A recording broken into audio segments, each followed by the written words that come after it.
देखिए, जिसको निमंत्रण मिला कोई अस्वीकार करता है, कोई कहता मिला नहीं।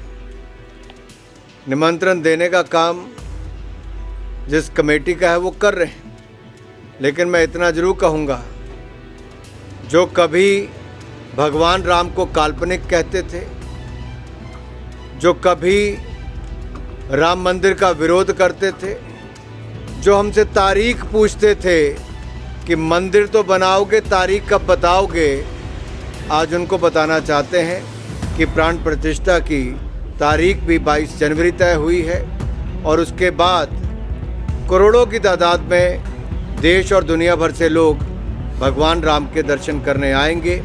अब रामलला टेंट में नहीं, भव्य राम मंदिर में होंगे। वो आपने विषय उठाया, जैसे ही हिमाचल प्रदेश में कांग्रेस की सरकार बनी, ये आम जनता को राहत तो क्या देनी थी, इन्होंने पेट्रोल और डीजल पर एक बार नहीं 2 बार टैक्स लगाकर जनता पर बोझ डाला।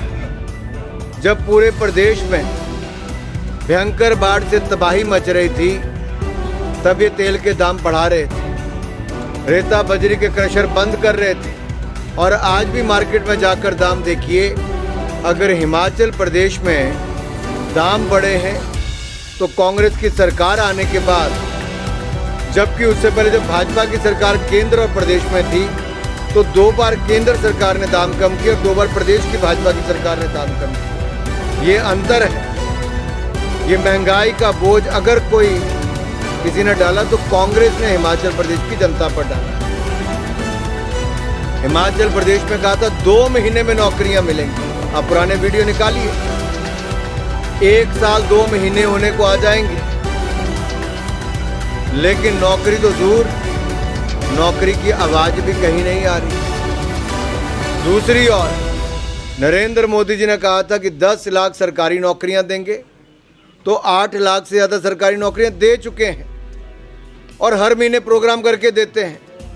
इसके अलावा करोड़ों लोगों को गैर सरकारी क्षेत्र में अवसर मिले, रोजगार स्वरोजगार के मिले। मुद्रा लोन युवाओं को ही केवल 8 करोड़ से ज़्यादा मुद्रा लोन मिले हैं, यानी कि कितने करोड़ लोगों को रोजगार स्वरोजगार के अवसर उसके माध्यम से हुए। न्याय के पर्याय नरेंद्र मोदी जी हैं, जिन्होंने देश की जनता के साथ न्याय किया। जो सिख भाई बहनें जो मांग कर रहे थे दंगों की, जो भुगतना पड़ा, उसका न्याय दिलाने के लिए तो एसआईटी का गठन किया, तो नरेंद्र मोदी जी की सरकार ने किया।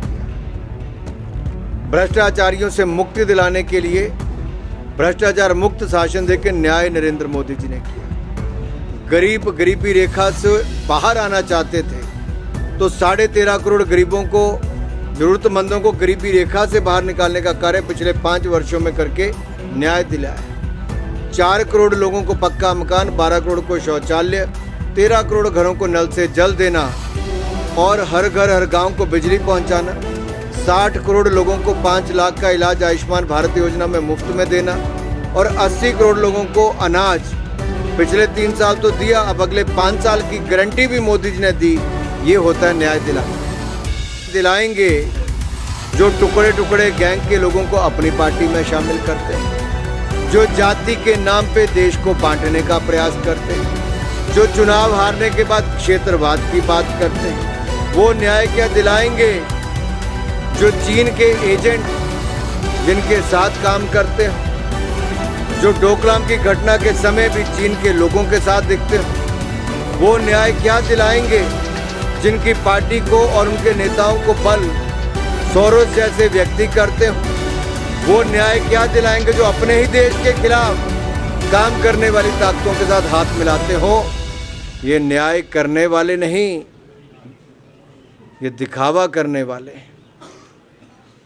आएंगे जो कश्मीरी पंडितों को न्याय नहीं दिला सके जब इनकी सरकारों में उनको वहाँ से उखाड़ा गया, उनके परिवारों को वहाँ से पलायन के लिए मजबूर किया गया। ये इन्होंने कभी अपने 60 साल की सत्ता में रहते हुए न्याय नहीं दिलाया, तो अब आप इनसे क्या उम्मीद करते हैं।